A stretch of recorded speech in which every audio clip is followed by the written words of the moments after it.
ನಮಸ್ಕಾರ ವೀಕ್ಷಕ ಬಂಧುಗಳೇ, ನಾನು ನಿವೃತ್ತ ಪ್ರಾಧ್ಯಾಪಕ ಡಾಕ್ಟರ್ ಅರ್ಜುನ್ ಪಂಗನ್ನವರು. ನನ್ನ ಯೂಟ್ಯೂಬ್ ವಾಹಿನಿಯ ಚಾರ್ಧಾಮ್ ಪ್ರವಾಸಕತನ 3ನೇ ಭಾಗಕ್ಕೆ ತಮ್ಮೆಲ್ಲರಿಗೂ ಸ್ವಾಗತ. ಇದೇ ವರ್ಷ ಮೇ 27ರಿಂದ ಜೂನ್ 7ರವರೆಗೆ 12 ದಿನಗಳ ಚಾರ್ಧಾಮ್ ಯಾತ್ರೆಗೆ ನಾವು ಈಗಾಗಲೇ 2 ದಿನಗಳ ಯಾತ್ರಾ ಪ್ರವಾಸದ ಅನುಭವವನ್ನು ಹಂಚಿಕೊಂಡಿದ್ದೇನೆ. 3ನೇ ದಿನ ನಮಗೆ ಯಮುನೋತ್ರಿ ಧಾಮಕ್ಕೆ ದರ್ಶನಕ್ಕೆ ಹೋಗುವ ದಿನ, ನಮ್ಮ ಕಾರ್ಯಕ್ರಮ ಸೂಚಿ ಪ್ರಕಾರ. ಮೊದಲೇ ಹೇಳಿದಂತೆ ನಾವು ಬೆಳಿಗ್ಗೆ 3 ಗಂಟೆಗೆ ಎದ್ದು ತಯಾರಾಗಿ, ಯಾಕಂದರೆ ತಡ ಆದಂತೆ ವಾಹನಗಳ ಜನದಟ್ಟಣೆ ಬಹಳ ಆಗ್ತಿದೆ. ಆದಷ್ಟು ಬೆಳಗಿನ ಜಾವದಲ್ಲೇ ನಾವು ಹೋದರೆ ಬೇಗ ಹೋಗ್ತು ಅನ್ನುವಂಥ ಸಲಹೆಯನ್ನು ನಮ್ಮ ಮಾರ್ಗದರ್ಶಕರು ಕೊಟ್ಟಿದ್ದರು. ಅದಕ್ಕೆ ನಾವು ಅವರು ಸೂಚಿಸಿದಂತೆ ಬೆಳಗ್ಗೆ ಎದ್ದೇವೆ ಮತ್ತು ಅವರು ಹೇಳಿದಂತೆ ನಮಗೆ ಈ ಗರಂ ಬಟ್ಟೆಗಳನ್ನು, ಅಂದರೆ ಉಣ್ಣಿ ಬಟ್ಟೆಗಳನ್ನು, ಉಲನ್ ಬಟ್ಟೆಗಳನ್ನು ಮತ್ತು ಅಲ್ಲಿ ಬಿಸಿ ನೀರಿನ ಹೊಂಡದಲ್ಲಿ ಜಳಕ ಮಾಡಿ ಬದಲಿಕ್ಕೆ ಬಟ್ಟೆಗಳನ್ನು, ಒಂದು ಮಳೆ ಸಂಭವವೂ ಇದೆ, ಅದಕ್ಕೆ ರೈನ್ ಕೋಟನ್ನು ಎಲ್ಲನೂ ಒಂದು ಸಣ್ಣ ಬ್ಯಾಗ್ನಲ್ಲಿ, ಅಂದರೆ ವಜ್ರವಾದದ್ದು, ಇಷ್ಟು ವಸ್ತುಗಳನ್ನು ಸಣ್ಣ ಬ್ಯಾಗ್ನಲ್ಲಿ ಹಾಕ್ಕೊಂಡು ನಾವೆಲ್ಲರೂ ಸೇರಿ ನಮ್ಮ ಏನು ಟ್ರಾವೆಲ್ ವಾಹನ ಇತ್ತು ಅಲ್ಲೇ ನಾವೆಲ್ಲರೂ ಕೂಡಿ ಹತ್ತಿದೆವು. ಅಷ್ಟೊತ್ತಿಗೆ ಆಗಲೇ ಬೆಳಗಿನ 4 ಗಂಟೆ ಆಗಿತ್ತು. ಮುಂದೆ ಎಲ್ಲರೂ ಬಂದ ನಂತರ ನಮ್ಮ ಈ ಮಾರ್ಗದರ್ಶಕರೇನಿದ್ರು, ಮ್ಯಾನೇಜರ್ ಏನಿದ್ರು, ಅವರು ಹರೇ ಕೃಷ್ಣ ಹರೇ ಕೃಷ್ಣ, ಕೃಷ್ಣ ಕೃಷ್ಣ ಹರೇ ಹರೇ, ಹರೇ ರಾಮ ರಾಮ ರಾಮ ಹರೇ ಹರೇ ಈ ಧ್ಯಾನದೊಂದಿಗೆ ಪ್ರವಾಸವನ್ನು ಪ್ರಾರಂಭ ಮಾಡಿದೆವು. ನಾವು ಬಾರ್ಕೋಟದ ಮಹಾದೇವ್ ಪ್ಯಾಲೇಸ್ನಲ್ಲಿ ಇದ್ದೇವೆ. ಅಲ್ಲಿಂದ ಚಾರ್ಧಾಮ್ ಹೆಚ್ಚು ಕಡಿಮೆ 52 ಕಿಲೋಮೀಟರ್, ಯಮುನೋತ್ರಿ ಧಾಮ್ ಹೆಚ್ಚು ಕಡಿಮೆ 52 ಕಿಲೋಮೀಟರ್. ಮುಂದೆ ಯಮುನೋತ್ರಿ ಧಾಮದವರೆಗೆ ವಾಹನ ಹೋಗುವುದಿಲ್ಲ, ನಾವು ಜಾನಕಿ ಚೆಟ್ಟಿವರೆಗೆ ಹೋಗಬೇಕು. ಇಲ್ಲಿ ಬಾರ್ಕೋಟದಿಂದ ಜಾನಕಿ ಚೆಟ್ಟಿ 45 ಕಿಲೋಮೀಟರ್. ಮುಂದೆ ಜಾನಕಿ ಚೆಟ್ಟಿಯಿಂದ ನಾವಲ್ಲಿ ವಾಹನ ನಿಲ್ಲಿಸಿ ಟ್ರೆಕ್ಕಿಂಗ್ ಹೋಗಬೇಕು, ಚಾರಣಕ್ಕೆ ಹೋಗಬೇಕು. ಅಲ್ಲಿ ಲಭ್ಯ ಇದ್ದಂಥ ಸೇವೆಗಳಂದ್ರೆ ಡೋಲಿ ಸೇವೆ ಇದೆ, ಬುಟ್ಟಿ ಸೇವೆ ಇದೆ, ಕುದುರೆ ಸೇವೆ ಇದೆ ಮತ್ತು ಕಾಲ್ನಡಿಗೆ. ನಮಗೆ ಯಾವ್ದು ಬೇಕಾದ ನಾವು ಆಯ್ಕೆ ಮಾಡಿಕೊಳ್ಳೋ ಸ್ವಾತಂತ್ರ್ಯ ನಮಗಿತ್ತು. ಅದನ್ನು ನಮಗೆ ಹೇಳಿಬಿಟ್ಟಿದ್ರು ಅವರು, ನಿಮ್ಮ ವೆಚ್ಚದ ಮೇಲೆ ನೀವು ಮಾಡಬೇಕು, ಇಲ್ಲಂದ್ರೆ ನಡ್ಕೊಂಡು ಬಂದುಬಿಡಬೇಕು ಅಂತ ಹೇಳಿದ್ರು. ಅದಕ್ಕೆ ಜಾನಕಿ ಚೆಟ್ಟಿಯಿಂದ ಯಮುನೋತ್ರಿ ಧಾಮ 7 ಕಿಲೋಮೀಟರ್. ಇದನ್ನೆಲ್ಲ ತಗೊಂಡು ನಾವು ಪ್ರೀ ಪ್ಲ್ಯಾನ್ಡ್ ಆಗಿ ನಾವು ಈ ಚಾರಧಾಮ ಯಾತ್ರದ ಮೊದಲೇ ಧಾಮ ಯಮುನೋತ್ರಿಗೆ ಹೊರಟೆವು. 4 ಧಾಮದಾಗ ಮೊದಲೇ ಧಾಮನ ಯಮುನೋತ್ರಿಗೆ ಯಾಕೆ ಹೋಗ್ತಾರಂದ್ರೆ, ಯಮುನಾ ಏನಿದ್ದಾರಲ್ಲ, ದೇವಿ ಯಮುನಾ, ಅವಳು ಯಮನ ತಂಗಿ, ಸೂರ್ಯಪುತ್ರಿ. ಜನರೊಂದು ನಂಬಿಕೆ ಏನಿದೆ ಅಂದರೆ, ಯಮುನೋತ್ರಿ ದರ್ಶನ ಆದ ನಂತರ ಯಮುನೋತ್ರಿ ನಮ್ಮನ್ನು ಅಕಾಲಿಕ ಮರಣದಿಂದ ಇನ್ಯಾವುದೋ ತೊಂದರೆಗಳಿಂದ ರಕ್ಷಣೆ ಕೊಡ್ತಾರೆ. ಅದಕ್ಕೆ ಮೊದಲು ಯಮುನೋತ್ರಿ ಧಾಮಕ್ಕೆ ದರ್ಶನ ಕೊಡಬೇಕು, ನಂತರ ಗಂಗೋತ್ರಿ, ಆ ನಂತರ ಕೇದಾರನಾಥ, ಕೊನೆಯದಾಗಿ ಬದ್ರಿನಾಥಕ್ಕೆ, ಹೀಗೆ 4 ಧಾಮಗಳನ್ನು ದರ್ಶನ ತಗೊಳ್ಳುವ ಈ ಒಂದು ವಾಡಿಕೆ, ಪರಂಪರೆ, ನಂಬಿಕೆ ಬಂದಿದೆ. ಆ ಪ್ರಕಾರ ನಾವು ಇವತ್ತು 3ನೇ ದಿವಸ, ಅಂದರೆ ಶುಕ್ರವಾರ ಇತ್ತು, ನಾವು ಯಮುನೋತ್ರಿ ಧಾಮಕ್ಕೆ, ಯಮುನೋತ್ರಿ ದರ್ಶನಕ್ಕಾಗಿ, ಯಮುನಾ ದೇವಿ ದರ್ಶನಕ್ಕಾಗಿ ನಮ್ಮ ವಾಹನ ಚಲಿಸ್ತಾ ಇತ್ತು. ಆಕಾಶದಲ್ಲಿ ಬೆಳಕು ಹೆಚ್ಚಾಗ್ತಾ ಉಂಟು. ಎದುರಿಗೆ ದೊಡ್ಡ ದೊಡ್ಡ ಬೆಟ್ಟಗಳು, ಬಂಡೆಗಳು, ಗಿಡಮರಗಳು, ಮತ್ತೊಂದು ಕಡೆಗೆ ಪ್ರಪಾತ, ರಭಸದಿಂದ ಡ್ರೆಸ್ಗಳನ್ನು ನಾವು ಬಾಗಲಕೋಟೆಯಿಂದ ಯಮುನೋತ್ರಿಗೆ ಧಾಮಕ್ಕೆ ಮಾರ್ಗ ಬೆಳೆಸ್ಕೊಂಡು ಮಾರ್ಗದ ಮಧ್ಯೆ ನಮಗೆ ಚಂದ ಪ್ರದೇಶಗಳ ಫೋಟೋಗಳನ್ನು ತಗೊಂಡು ಇವೆಲ್ಲವೂ ನಮಗೆ ಈ ಗೂಗಲ್ ಮ್ಯಾಪಲ್ಲಿ ಮುಂದೆ ನಾವು ಹಾಗೆ ಹರೇ ಕೃಷ್ಣ ಕೃಷ್ಣ ಕೃಷ್ಣ ಹರೇ ಹರೇ ರಾಮ ರಾಮ ಇದನ್ನು ದೇವಸ್ಥಾನ ಅದೇ ವೇಳೆಯಲ್ಲಿ ರಾವ್ ಅಂದರೆ ನಮ್ಮ ಪೂರ್ಣ ಯಮುನೋತ್ರಿ ಪುರಾಣದ ಕಥೆ ಮತ್ತು ಯಮುನೋತ್ರಿ ಯಾಕಂದ್ರೆ ನಾವು ಶಾರದ ಜೈದನ ಯಮುನೋತ್ರಿ ಒಂದು ಕಡೆಗೆ ಈ ಚಾಂಟಿಗೆ ಇತ್ತು, ಇನ್ನೊಂದು ಕಡೆಗೆ ಎಡಕ ಬದುಕ ಸುಂದರವಾದಂತಹ ಹಿಮಾಲಯ ಪರ್ವತ ಅಲ್ಲಿ ಇದ್ದಂಥ ಗಿಡ ಮರಗಳ ಮನ್ಮೋಹಕ ದೃಶ್ಯ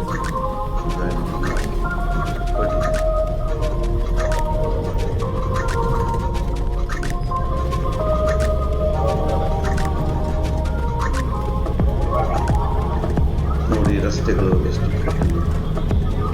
ಬಹಳ ಅನುಭವಿಕರಿಂದ ಮಾತ್ರ ಇದನ್ನು ಡ್ರೈವ್ ಮಾಡಲಿಕ್ಕೆ ಸಾಧ್ಯ. ಅಲ್ಲೆಲ್ಲೇ ತಿರುವುಗಳು ಬಹಳ ಇವೆ, ಇವನ್ನೆಲ್ಲ ದಾಟಿಕೊಂಡು ಹೋಗಬೇಕು. ನಾವು ಹಾಗೆ ನಿಸರ್ಗದ ಸೌಂದರ್ಯ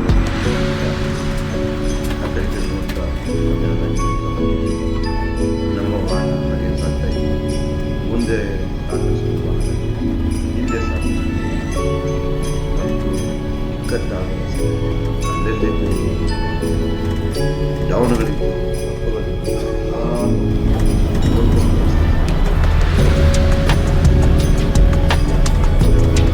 ಈ ವೇಳೆ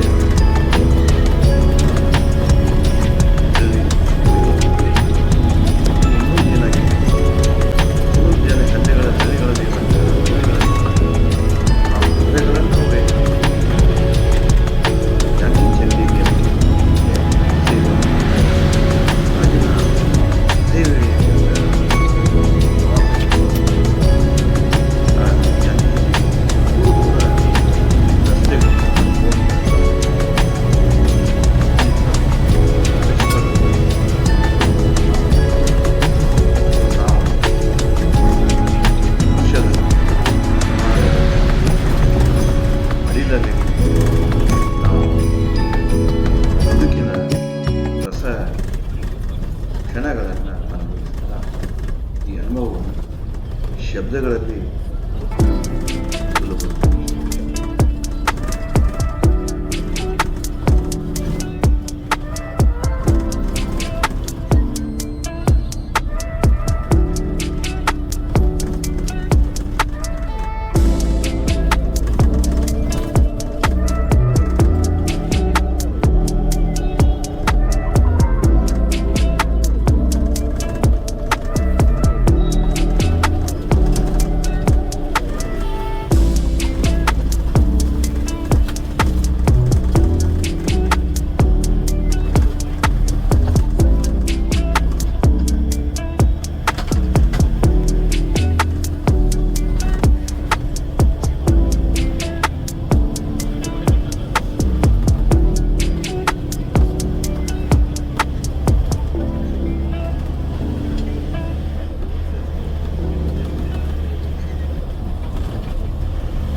ಮುಂಜಾವಿನ ಬೆಳಕಿನ ಪ್ರಕೃತಿ ಹೆಚ್ಚಾಗ್ತಾ ಇತ್ತು, ಕತ್ತಲು ಸರಿತಾ ಇತ್ತು. ಹಿಮಾಲಯ ಪರ್ವತದ ರಮಣೀಯ ದೃಶ್ಯ ಏನಿದೆ ಹೆಚ್ಚು ಹೆಚ್ಚು ನಮಗೆ ಆಕರ್ಷಿತವಾಗ್ತಾ ಉಂಟಿತ್ತು, ಆಕರ್ಷಣೀಯ ಆಗ್ತಾ ಉಂಟಿತ್ತು. ದೊಡ್ಡ ದೊಡ್ಡ ಬೆಟ್ಟಗಳು, ಗಿಡ ಮರಗಳು, ಬಂಡೆಗಳು, ಯಮುನಾ ನದಿ ರಭಸದಿಂದ ಹರಿಯುವ ನೋಟ ಇವುಗಳನ್ನು ನಾವೆಲ್ಲ ಆನಂದದಿಂದ ನೋಡ್ತಾ ತೇಲ್ತಾ ಮುಂದೆ ಸಾಗಿದ್ದು. ಅದೇ ವೇಳೆಯಲ್ಲಿ ನಮ್ಮ ವಾಹನ ಕೂಡ ತನ್ನ ಗತಿಯಲ್ಲಿ ತಾನು ಚಲಿಸ್ತಾನೆ ಇತ್ತು. ನೋಡಿ ಎಷ್ಟು ದೊಡ್ಡ ಗಿಡ ಮರಗಳಿವೆ, ಎಷ್ಟು ರಮಣೀಯದ ಒಂದು ದೃಶ್ಯ ನೋಡಲಿಕ್ಕೆ ಸಿಗ್ತಿದೆ.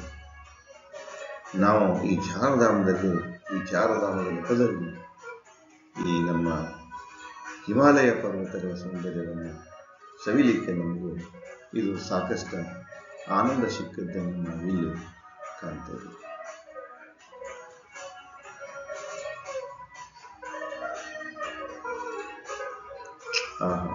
ಎಷ್ಟು ಸುಮಧುರವಾಗಿ ಕಣ್ಣಿಗೆ ಎಷ್ಟು ಹಬ್ಬವನ್ನು ನೀಡ್ತಾವ. ಮನುಷ್ಯ ಬದುಕಿನಲ್ಲಿ ಒಂದು ಸಲ ಆದರೂ ಈ ಹಿಮಾಲಯದ ಸೌಂದರ್ಯವನ್ನು ಎರಡೂ ಕಣ್ಣುಗಳಲ್ಲಿ ತುಂಬಿಕೊಳ್ಬೇಕು.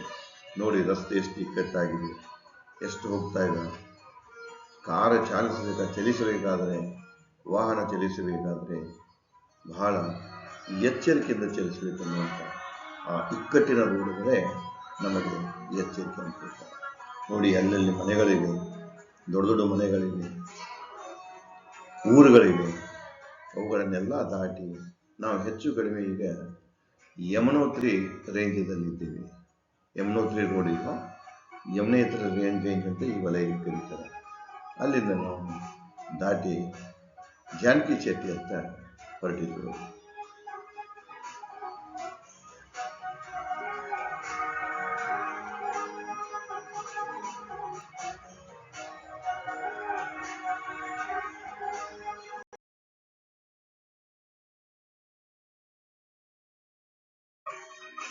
ಮುಂಜಾವಿನ ಆಹ್ಲಾದಕರ ವಾತಾವರಣ ನಮ್ಮ ಗಾಡಿ ಹಾಗೆ ಸಾಗಿತ್ತು. ಎಲ್ಲ ಕಡೆ ಕಂಡುಬರುವಂತಹ ರಮಣೀಯ ದೃಶ್ಯವನ್ನು ನೋಡ್ತಾ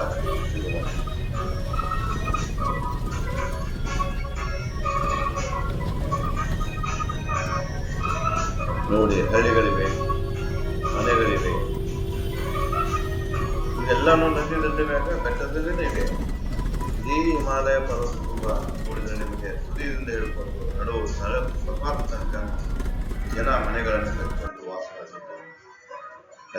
ಬಹಳ ಕಠಿಣವಾದ ಬದುಕನ್ನು ಅಲ್ಲಿ ಜೀವಿಸ್ತಾರೆ. ಆದರೆ ದೇವರವರಿಗೆ ಅದರ ತಕ್ಕಂತೆ ಆರೋಗ್ಯನ ಕೊಟ್ಟಿದೆ, ಶಕ್ತಿ ಕೊಟ್ಟಿದೆ.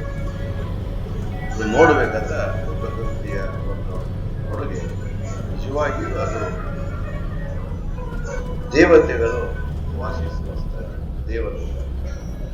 ಅದಕ್ಕೆ ಹಿಂದೂ ಪುರಾಣದಾಗ ಹಿಮಾಲಯ ಪರ್ವತ ಪ್ರದೇಶದಲ್ಲಿದೆ ಸ್ವರ್ಗ ಅಂತ ಕರೀತಾರೆ, ದೇವರು.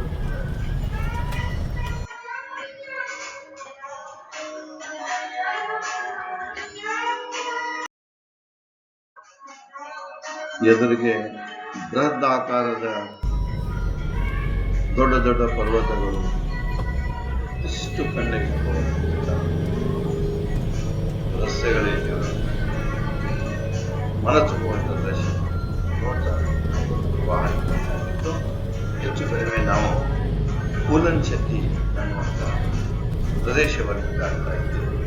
ಈ ಪೂಲನ್ಚೆಟ್ಟಿ ಆದಂಥ ಬರುವುದೇ ಜಾನಕಿ ಚೆಟ್ಟಿ.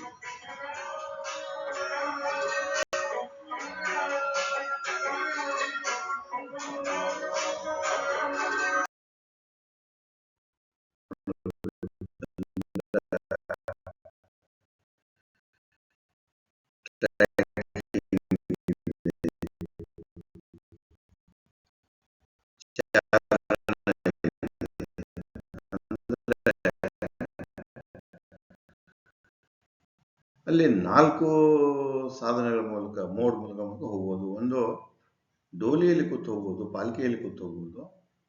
ಎರಡನೇದು ಬುಟ್ಟಿಯಲ್ಲಿ ಕೂತು ಹೋಗ್ಬೋದು. ಮೂರನೇದು ಕುದುರೆ ಮೇಲೆ ಕೂತು ಹೋಗ್ಬೋದು. ನಾಲ್ಕನೇದು ಕೈಯಲ್ಲಿ ಕೋಲು ಹಿಡ್ಕೊಂಡು ನಡೀತಾ ಹೋಗ್ಬೋದು. ಅದಕ್ಕೆ ಇದನ್ನು ಹೇಗೆ ಡಿಸೈಡ್ ಮಾಡಬೇಕು ಅನ್ನೋದು, ಯಾಕಂದ್ರೆ ಎಲ್ಲರೂ ಒಂದನೇ ಆಯ್ಕೆ ಅಲ್ಲ. ಕೆಲವೊಮ್ಮೆ ನಡೀತಾರೆ, ಕೆಲವೊಮ್ಮೆ ನಡೆಯೋಕ್ಕಾಗೋದಿಲ್ಲ. ಎಲ್ಲ ವಯಸ್ಸಿನವ್ರು ಇದ್ರು. ಅದಕ್ಕೆ ನಮ್ಮ ಮ್ಯಾನೇಜರ್ ಏನು ಮಾಡಿದ್ರು ಅಂದ್ರೆ, ಯಾರ್ಯಾರ್ದು ಅಭಿಪ್ರಾಯ ಏನಿದೆ, ಯಾವುದನ್ನು ಸೇವೆ ಬಯಸ್ತಾರೆ ಅನ್ನೋದನ್ನ ಪೂರ್ವ ಮುಂಚಿತವಾಗಿ ನಾನು ಮತ್ತು ನನ್ನ ಫ್ಯಾಮಿಲಿ ಸದಸ್ಯರು ಹಾಗೂ ನನ್ನ ಸ್ನೇಹಿತ ಪ್ರೊಫೆಸರ್ ಅರಳಿಮಟ್ಟಿ ಹಾಗೂ ಅವರು ಕುಟುಂಬದವರು, ಮಗಳು ಮತ್ತು ಮಳದಿಯರೆಲ್ಲ ಸೇರಿಕೊಂಡು ಒಂದು ಗ್ರೂಪ್ ಫೋಟೋವನ್ನು ನೆನಪಿಗಾಗಿ ಕ್ಲಿಕ್ಸ್ಕೊಂಡಿವೆ. ಈ ಗ್ರೂಪ್ ಫೋಟೋ ಏನಿದೆ ಜೀವನೋದ್ದಕ್ಕೂ ಒಂದು ಸವಿ ನೆನಪನ್ನು ನಾವು ಫೋಟೋ ರೂಪದಲ್ಲಿ ಹಿಡಿದಿದ್ದು ತುಂಬಾ ಸಂತೋಷದ ಸಂಗತಿ. ನೋಡಿ ಹಿಂದಗಡೆಗೆ ದೃಶ್ಯ ಹೇಗಿದೆ.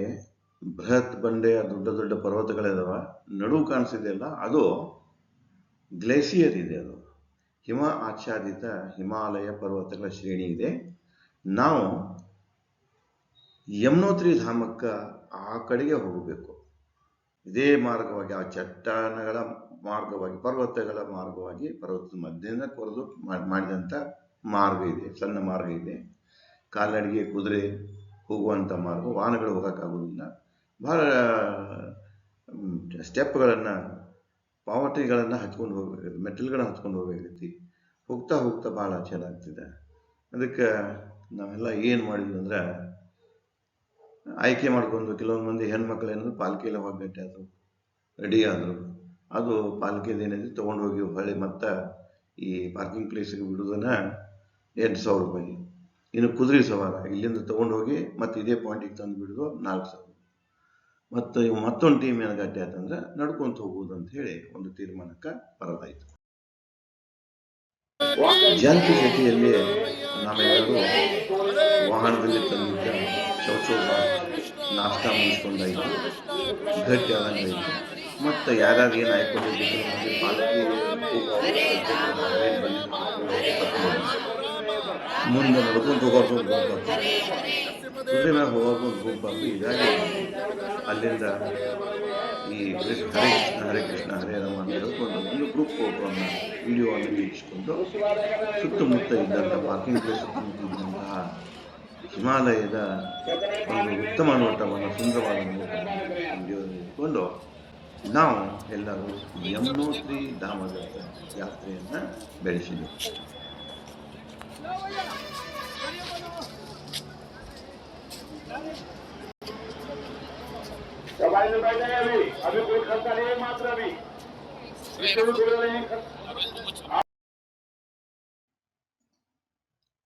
ನೋಡಿ, ಕೆಲವೊಂದು ಜನ ಪಾಲ್ಕಿಯಲ್ಲಿ ಇದೇನು ಹೆಣ್ಮಕ್ಳು ಅದಾರಲ್ಲ, ಇದೆಲ್ಲ ಗುಂಪು ನಮ್ಮದೇ ಗುಂಪಿತ್ತು, ನಮ್ಮ ಇವರ ಯಾತ್ರಿಗಳೇನೆ. ಇವರು ಕೆಲವೊಂದು ಮಂದಿ ಇದನ್ನ ಸೆಲೆಕ್ಟ್ ಮಾಡ್ಕೊಂಡ್ರು.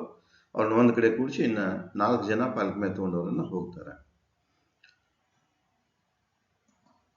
ನಾನು ಮಗಳ ಜೊತೆಗೆ ನಡ್ಕೊಂತ ಹೋಗ್ಬೇಕಂತಿತ್ತು. ಆದರೆ ನಮ್ಮ ಮಗಳು ಸ್ವಲ್ಪ ಮುಂದೆ ಹೋದ್ಕೂಲೆ ಬೇಡ ಹೇಳಿ, ನಿಮ್ಗೆ ಶ್ವಾಸ ತ್ರಾಸ ಆಗ್ತಿದ್ದೆ ಬೇಡ ಅಂದ್ಕೊಂಡು ಅವಳು ಕುದುರೆದು 4,000 ರೂಪಾಯಿ ಕುದುರೆದು ಮಾಡ್ಕೊಂಡು ನಾನು ಕುದುರೆ ಮೇಲೆ ಕುತ್ಕೊಂಡು ನಾನು ಕುದುರೆ ಮೂಲಕ ಹೋದ. ಇನ್ನುಳಿದವ್ರು ಏನಿದಲ್ಲ ಅವರು ಎಲ್ಲ ಕಾಲ್ನಡಿಗೆ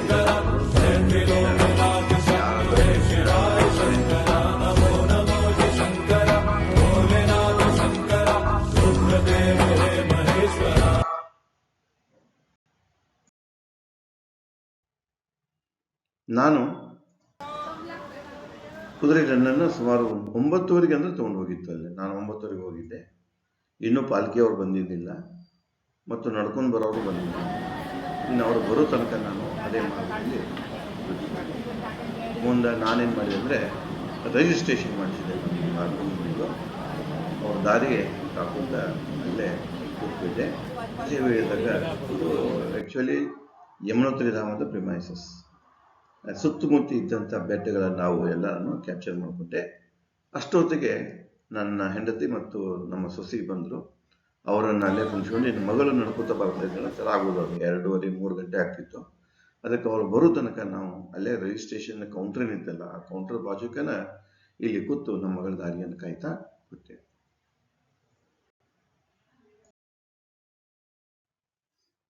10-15 ಸುಮಾರಿಗೆ ನಮ್ಮ ಮಗಳು ಬಂದರು. ನಾವು 4 ಜನ ಹೋಗಿದ್ವಿ. ಮುಂದೆ ಪಾಲ್ಕಿಯಿಂದ ಏನು ಬಂದಿದ್ರಲ್ಲ ಹೊತ್ಕೊಂಡ್ಬಂದವರು ಅಲ್ಲಿ ಜನ, ಅವ್ರು ಏನು ಹೇಳಕತ್ತಾರೆ ಅಂದರೆ, ಈಗ ಮುಂಜಾನೆ ಇರ್ತಿ ಖಾಲಿ ಅದ, ದರ್ಶನ ಕಲಿದೆ, ಮತ್ತು ಈಗ ನಾವು ದರ್ಶನದ ನಾವು ನಿಮ್ಗೆ ಕರ್ಕೊಂಡು ಹೋಗಿ ನೇರ ಜಾಗ ದರ್ಶನ ಮಾಡಿಸ್ತೇವೆ, ಹೋಗೋ ನೀಡ್ರಿ ಅಂತ ಅವ್ರು ಹಾಕಿದ್ದಾರೆ. ನನಗೂ ಅದು ಸತ್ಯ ಅನ್ನಿಸ್ತು. ಯಾಕಂದ್ರೆ ಜನ ಕೂಡ ಕಟ್ಟಿತ್ತು, ಮುಂದೆ ತೊಂದರೆ ಮತ್ತು ತೀವ್ರ ಆಗಬಾರ್ದು ಅಂತ ಹೇಳಿ ಅವ್ರ ಜೊತೆಗೆ ನನ್ನ ಮಗಳು ಹೇಗಾದ್ರು ಬಂದಿದ್ದು. ಹೆಚ್ಚು ಕಡಿಮೆ 10-15 10:30 ಸುಮಾರಾಗಿ ಇದಾಗಿತ್ತು, ಇಷ್ಟು ಟೈಮ್ ಆಗಿತ್ತು. ನಾವೇನು ಮಾಡಿದ್ವಿ ಅಂದರೆ 4 ಜನ ಅವ್ರ ಜೊತೆಗೆ ಹೊರಟ್ವಿ. ಅವರು ನೇರವಾಗಿ ಕರ್ಕೊಂಡು ಹೋಗಿ ನಾವು ಹೇಳಿದೆ ಯಮುನಾ ನದಿ ಹತ್ರ ನಮಗೆ ಸ್ವಲ್ಪ ಸ್ನಾನ ಮಾಡಬೇಕು, ಅಲ್ಲೇ ಬಿಸಿನೀರಿನ ಹೊಂಡ ಇತ್ತು, ಬಿಸಿನೀರು ಹೊಂಡ ಬೇಡ, ಯಮುನಾ ನದಿಯಿಂದ ನಾವು ನೇರವಾಗಿ ತೊಗೊಳ್ಳೋಣ, ಇದು ಮಾಡ್ಕೊಳ್ಳೋಣ ಅಂತೇಳಿ ನಮ್ಮ ಮನೆಯವರು ಎಲ್ಲ ನಾವೆಲ್ಲ ಹೋಗಿ ಅಲ್ಲಿ ಯಮುನಾ ಭಯಂಕರ ತಂಪಿದ್ದು ನೀರು, ಕೈ ಮುಟ್ಟಿದ್ರೆ ಕೈ ಸುಂದರ ಹಿಡಿದು ಅಷ್ಟು ತಂಪಿತ್ತು. ಯಮುನಾ ನದಿ ನೀರಿನಿಂದ ನಾವು ಇದು ಮಾಡಿಕೊಂಡು ಗುಡಿಗೆ ದರ್ಶನಕ್ಕೆ ಹೋದ್ವಿ. ಗುಡಿಗೆ ಅಷ್ಟೊತ್ತಿಗಿನ ಜನ ಭಾಳ ಕೂಡ್ತಾ ಇತ್ತು. ನಾವು ಕೂಡ ದರ್ಶನಕ್ಕಾಗಿ ಆ ಸಾಲುಗಳಲ್ಲಿ ದರ್ಶನದ ಸಾಲುಗಳಲ್ಲಿ ನಿಂತ್ಕೊಂಡೆವು. ದರ್ಶನದ ಸಾಲುಗಳಲ್ಲಿ ನಿಂತ್ಕೊಂಡಾಗ ನಮಗೆ ಏನದು ಹಿಂದೆ ಒಂದು ಕಡೆಗೆ ಸುಂದರವಾದ ಹಿಮಾಲಯದ ಶ್ರೇಣಿಗಳು ಕಾಣ್ತಾ ಇತ್ತು ಮತ್ತು ಹಿಮ ಆಚ್ಛಾದಿತ ಪರ್ವತಗಳು ಕಾಣ್ತಾ ಇತ್ತು. ಅದನ್ನೆಲ್ಲ ನಾನು ವಿಡಿಯೋ ಮಾಡಿಕೊಂಡೆ. ನೋಡಿ, ಯಮುನೋತ್ರಿ ಧಾಮದ ಹತ್ತಿರ ಇರುವಂತಹ ಈ ಹಿಮಾಲಯ ಪರ್ವತಗಳ ರಮ್ಯ ನೋಟವನ್ನು ನೋಡಿ, ಬೆಟ್ಟಗಳನ್ನು ನೋಡಿ, ಗ್ಲೇಸಿಯರ್ ಇದೆ, ನೀರು ಬರ್ತಾ ಇದೆ, ಅದು ಶುಭ್ರ ಬರ್ತಾ ಇದೆ, ಸುಂದರವಾದಂತಹ ದೃಶ್ಯ. ಹೇಗೋ ನಾವು ಕ್ಯೂದಲ್ಲಿ ನಿಂತ್ಕೊಂಡು ನುಗ್ಗಲುಗಳ ಮಧ್ಯೆ ಸುಮಾರು 10:30 ಹಿಡಿದು 11 ಒಳಗೆ, ಅಂದರೆ ಅಷ್ಟು ಟೈಮ್ನಲ್ಲಿ ನಮಗೆ ದರ್ಶನ ಆಯಿತು. ಒಳಗೆ ಹೋದೆವು. ಭಯಂಕರ ನುಗ್ಗಲಿತ್ತು. ದೇವಿ ದರ್ಶನ ಆಯಿತು, ಯಮುನಾ ದೇವಿ ದರ್ಶನ ಆಯಿತು. ಅಲ್ಲೇ ಅವಳ ಬಾಜುಕಿನ ಗಂಗಾ ದೇವಿ ಒಂದು ಮೂರ್ತಿನೂ ಇತ್ತು. ಮುಂದೆ ಕಣ್ತುಂಬ ದೇವಿ ದರ್ಶನ ಮಾಡಿಕೊಂಡು ಅವಳನ್ನು ನೋಡಿಕೊಂಡು ನಾವು ಅದೇ ಗದ್ದಲದಲ್ಲಿ ಗುಡಿಯ ಹೊರಗಡೆಗೆ ಬಂದೆವು. ಗುಡಿಯಿಂದ ಕೆಳಗಿಳಿತಿರುವಾಗ ಅಲ್ಲೇ ನಮಗ ಏನೋ ಪಾಲ್ಕಿ ವಾಲ ಬಂದಿದ್ದಲ್ಲ, ಅವನ ಕಡೆ ಕ್ಯಾಮ್ರಾ ಕೊಟ್ಕೊಂಡು ಇವು ನಮ್ಮ 4 ಜನ ಆ ಪ್ರಿಮೈಸಸ್ನಲ್ಲಿ, ಗುಡಿಯ ಒಂದು ಪ್ರಿಮೈಸಸ್ನಲ್ಲಿ ಆವರಣದಲ್ಲಿ ಒಂದು ಸವಿ ನೆನಪಿಗಾಗಿ ಫೋಟೋವನ್ನು ತೆಗೆದುಕೊಂಡೆವು. ಅಷ್ಟರ ಹೊತ್ತಿಗೆ 12 ಆಗ್ತಾ ಬಂದಿತ್ತು.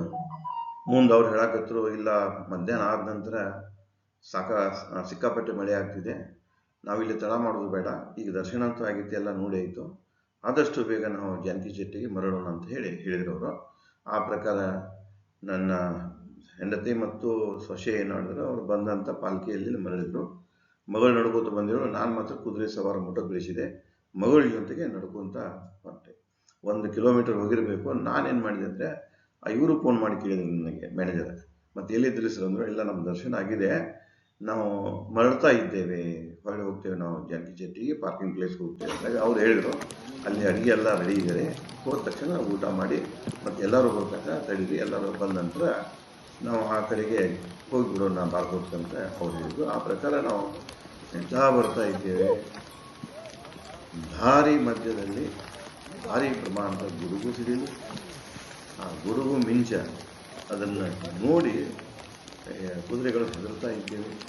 ಒಂದೇ ಸವನೆ ಮಳೆ ಶುರುವಾಯಿತು. ಮಳೆ ಹೇಗಿತ್ತಪ್ಪ ಅಂದ್ರೆ ಆಲೆಕಲ್ಲು ಇತ್ತು, ಮಳೆ ಇತ್ತು, ಆಲೆಕಲ್ಲುಗಳು ಬೀಳ್ತಾ ಇದ್ದವು, ಧಾರಾಕಾರ ಮಳೆ ಬೀಳ್ತಾ ಇತ್ತು. ಅಲ್ಲೆಲ್ಲೇ ಇದೊಂದು ಆಶ್ರಯಗಳನ್ನು ಕಟ್ಟಿದ್ರು, ಜನ ನಿಂತಿದ್ರು, ದೊಡ್ಡ ದೊಡ್ಡ ಬಂಡೆಗೆ ಆಧಾರವಾಗಿ ಮಳೆ ನಿಂತಿದ್ರು. ಇನ್ನು ಕೆಲವೊಂದು ಜನ ನಿಂತು, ಯಾಕಂದ್ರೆ ಅಲ್ಲಿ ಸ್ವಭಾವನ ಮಳೆ ಒಂದ್ಸಲ ಶುರುವಾತಂದ್ರೆ ನಿಲ್ಲುವುದಿಲ್ಲ, ಎಷ್ಟು ನಿಂತರೂ ಮಳೆ ನಿಲ್ಲುವುದಿಲ್ಲ. ಅದು ಅದಕ್ಕೆ ಆದಷ್ಟು ಬೇಗ ನನ್ನ ಮಗಳು ಹೇಳಕತ್ತರು, ಇಲ್ಲ ನಡ್ಕೊಂತ ಹೋಗಿಬಿಡೋಣ, ಹೇಗೂ ರೈನ್ಕೋಟ್ ಹಾಕೇವಿ ನಾವು, ಹೋಗೋಣ ಅಂಥೇಳಿ ರೈನ್ಕೋಟ್ ಹಾಕೊಂಡು ನಾವು ಹಂಗೆ ನಡೆದೀವ. ಭಾರಿ ಮಳೆ ಬೀಳಾಕತ್ತಿತ್ತು. ಕೆಳಗಡೆಗೆ ರಸ್ತಾದಾಗ ನೀರು ಹಳ್ಳದತ್ತೆ ಹರಿಯಾಕತ್ತಿತ್ತು ರಸ್ತಾದಾಗ.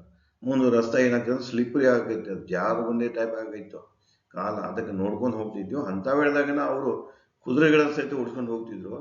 ಸ್ವಲ್ಪ ಡೇಂಜರ್ ಅಂತ ಕುದುರೆ, ಯಾಕಂದರೆ ಬೆದರಿ ಇದಾಯ್ತಪ್ಪ ಅಂದ್ರೆ ಪ್ರಪಾತಕ್ಕೆ ಮುಗಿದ ಹೋತ ಅಲ್ಲಿ ಜೀವನ. ಅದಕ್ಕೆ ಇಂಥ ಒಂದು ದೃಶ್ಯ ಅಲ್ಲಿತ್ತು, ಅದನ್ನು ನೋಡ್ಕೊತ ನಾವು ಬಂದಿದ್ದೇವೆ. ಮತ್ತು ಅದೇ ಟೈಮ್ನಾಗ ಮಳೆ ಹೇಗೆ ಜನ ಹೇಗೆ ಹೊಟ್ಟಿದ್ರು ಅಂತ ನನ್ನ ಮಗಳ ಒಂದು ವಿಡಿಯೋವನ್ನು ಮಾಡ್ತಾಯಿದ್ವಿ. ಅವಳಿಗೆ ಎಚ್ಚರಿಕೆ ಹೇಳ್ತಾ ಇದ್ದೆ, ನೋಡಮ್ಮ ಹ್ಯಾಂಗೆ ಮಳೆ ಬೀಳಾಕೈತಿತ್ತಲ್ಲ, ಕಾಲು ಯಾರಾಗತ್ತ, ಅಲ್ಲಿ ಜನ ಹಂಗೆ ದೂಕಾಗತ್ತಾರೆ, ಅದು ಸ್ವಲ್ಪ ಡೇಂಜರಸ್ ಇದೆ. ನಾನಂತೂ ಫೋಟೋಗ್ರಫಿ ಬಿಟ್ಟೆ, ಯಾಕಂದರೆ ಅದು ನೋಡಿದ್ರೆ ಸ್ಥಿತಿಗತಿ ಫೋಟೋ ಕ್ಯಾಮ್ರಾ ಹಿಡ್ಕೊಂಡು ತೆಗೆಯುವಂಥ ಸ್ಥಿತಿ ಆಗಿರಾಗಿಲ್ಲ. ನನ್ನ ಮಗುವಿಗೆ ಅದನ್ನ ಹೇಳ್ತಾ ಇದ್ದೆ, ಇಲ್ಲವಾ ಡ್ಯಾಡಿ, ಒಂದು ಸವಿ ನೆನಪಿರ್ತದ, ತೊಗೊಂಡು ಹೋಗೋಣ ಅಂತೇಳಿ ಅವಳು ಇದನ್ನು ವಿಡಿಯೋ ಮಾಡಿದ್ದೆ.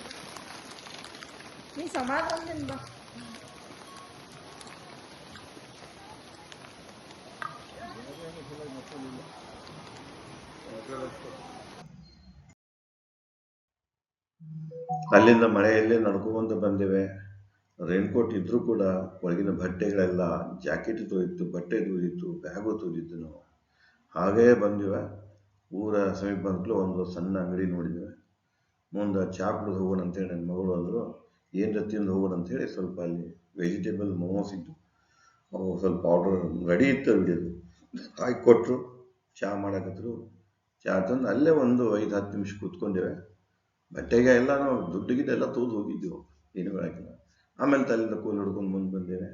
ಜನರಿಗೆ ಕೇಳಿದ್ವಿ, ಯಾಕಂದ್ರೆ 2-3 ನಮೂನೆ ರಸ್ತೆ ಇತ್ತು. ಅದು ಮುಂದೆ ಅಲ್ಲಿ ಕೇಳ್ಕೊಂಡು ನಾವು ಕರೆಕ್ಟಾಗಿ ಪಾರ್ಕಿಂಗ್ ಪ್ಲೇಸ್ಗೆ ಹೋದೇವೆ. ಪಾರ್ಕಿಂಗ್ ಪ್ಲೇಸ್ಗೆ ಹೋಗ್ಬಿಡ್ದ ಅಲ್ಲಿ ಊಟ ರೆಡಿ ಇತ್ತು. ನಮ್ಮ ಮಿಸಸ್ಸು ಮತ್ತು ಸೊಸಿನೂ ಅವ್ರು ಬಂದಿದ್ರು. ಅಂದರೆ ಪಾಲ್ಕಿದಿಂದ ಬರೋರು ಕೆಲವು ಮಂದಿ ಬಂದಿದ್ರಲ್ಲಿ. ಮುಂದೆ ಹೋದಿವ, ಊಟ ಮಾಡಿದ. ಊಟ ಮಾಡೋ ಟೈಮ್ಗೆ ಒಬ್ಬೊಬ್ಬರಾಗಿ ಎಲ್ಲರೂ ಬಂದರು. ಎಲ್ಲ ಊಟ ಮುಗಿಬೇಕಾದ್ರೆ ಸುಮಾರು 4-4:30 ಗಂಟೆ ಆಯಿತು. ನಂತರ ನಾವು ನಮ್ಮ ಪಯಣವನ್ನು ಬಾರ್ಕೋಟಕ್ಕೆ, ಏನು ಮಹಾದೇವ್ ಪ್ಯಾಲೇಸ್ ಹೋಟೆಲ್ ಇಲ್ಲ, ಅದಕ್ಕೆ ಬ್ಯಾಕ್ ಟು ರಿಟರ್ನ್ ಅಂತೀವ. ಮುಂದೆಲ್ಲ ಬಟ್ಟೆ ತೊಯ್ದಿತ್ತಿತ್ತು. ಮುಂದೆ ಅದ ಒಂದು ಗದ್ದಲ ಕೂತಿದ್ದೀವಿ ಮತ್ತು ಸುಸ್ತು ಆಗಿತ್ತು. ಒಂದು ಆ ವೇಳೆದಾಗ ಏನು ಯಾವುದು ನೋಡಕ್ಕೆ ಹೋಗಲಿಲ್ಲ, ಫೋಟೋ ತೆಗಿಯಕ್ಕೆ ಹೋಗಲಿಲ್ಲ. ಹೋಗುಮೇಲೆ ತಗೊಂಡು ಹೋಗಿದ್ದಿತ್ತು. ಅದಕ್ಕೆ ರಿಟರ್ನ್ 6:30 ಗಂಟೆಗೆ ನಾವು ನಮ್ಮ ಲಾಡ್ಜಿಗೆ ಬಂದಿವೆ, ಹೋಟೆಲ್ಗೆ ಬಂದಿವೆ. ಆದಾಗ ಅವ್ರ ಮ್ಯಾನೇಜರ್ ಹೇಳಿದರು, ಇವತ್ತು ಗಂಗಾ ಆರತಿ ಇದೆ ನೋಡಿ, ಯಾರಾದರೂ ಮಾಡಿದಾರೆ ಇವತ್ತು ಇದನ್ನು ಗಂಗಾ ಆರತಿ ಅಲ್ಲ, ಇಲ್ಲಿ ನೀವು ಸ್ವಲ್ಪ ರೆಸ್ಟ್ ತಗೊಳ್ರಿ, ಬೆಳಿಗ್ಗೆ ಎದ್ದು ನಾವು 8 ಗಂಟೆಗೆ ಹೋಗೋಣ, ಮತ್ತು 7 ಗಂಟೆಗೆ ನಾಷ್ಟ ಇರ್ತದೆ ಅಂತ ಇನ್ಸ್ಟ್ರಕ್ಷನ್ ಕೊಟ್ಟರು. ಮತ್ತು ಅದೇ ವೇಳೆದಾಗ ಚಹಾ ಇನ್ನೂ ರೆಡಿ ಮಾಡಿದರು. ಚಹಾದು ಕುಡ್ದೇವೆ. ರಾತ್ರಿ 8 ಊಟ ಮಾಡಿದ್ವಿ. ಏನು ಬಟ್ಟೆ ತೊಗೊಂಡಿದ್ದಿಲ್ಲ ಅವನ್ನೆಲ್ಲ ನಾವು ಒಣಗಿ ಹಾಕಿಬಿಟ್ಟಿದ್ವಿ.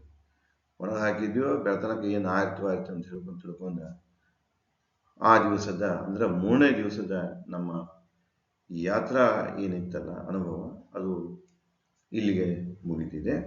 ಇನ್ನು 4ನೇ ದಿವಸದ ಏನಿಲ್ಲ, ನಾವು ಗಂಗೋತ್ರಿಗೆ ಹೋಗಬೇಕು. ಗಂಗೋತ್ರಿಗೆ ಹೋಗುವುದರಲ್ಲಿ ಮುಂಚಿತವಾಗಿ ನಾವು ಉತ್ತರ ಕಾಶಿಗೆ ಹೋಗಬೇಕು. ಅದಕ್ಕೆ ಬೆಳಗ್ಗೆಯಿಂದ ಉತ್ತರ ಕಾಶಿ ಪ್ರಯಾಣವನ್ನು ಮಾಡಬೇಕಾಗಿತ್ತು. ಅದಕ್ಕೆ ನಾವು ಊಟ ಮಾಡಿದ ನಂತರ ನಾವು ನಿದ್ರೆಗೆ ಹೋಗಿದ್ದೇವೆ. ಅಲ್ಲಿಗೆ ನಮ್ಮದು ಯಾತ್ರಾ ದಿನದ 3ನೇ ದಿನದ ಪ್ರವಾಸ ಮತ್ತು ಅನುಭವ ಮುಕ್ತಾಯಗೊಂಡಿತು. ಅದಕ್ಕೆ ನನಗನಿಸ್ತಿದೆ ಇದು ಒಂದು ನಿಮಗೆ ಮಾರ್ಗದರ್ಶನ ಆಗುವುದಿಷ್ಟೇ. ಅಂದರೆ ಮಾರ್ಗದ ಪರಿಚಯ ಆಗ್ತಿದೆ ಮತ್ತು ಏನೇನು ಡಿಫಿಕಲ್ಟಿ ಬರ್ತಾವ, ಹೇಗೆ ನಾವು ಅನುಭವಿಸಿದ್ದು ಅನ್ನೋದು ನಿಮ್ಮ ಮುಂದೆ ಇಡ್ತಾ ಇದ್ದೇವೆ. ನಿಮಗೂ ಅದು ಹೆಲ್ಪ್ ಆಗ್ಬೋದು, ಕೇಳೋರಿಗೂ ನೋಡೋರಿಗೂ. ಅದಕ್ಕೆ ನನಗನಿಸಿದ್ದು ಈ ಕಾರ್ಯಕ್ರಮ ಉದ್ದೇಶನ ನಿಮಗೆ ಮಾಹಿತಿ ಕೊಡೋದಿದೆ, ನಿಮಗೆ ಮೆಚ್ಚುಗೆ ಆಗಿರಬೇಕಂತ ನನಗನಿಸ್ತಿದೆ.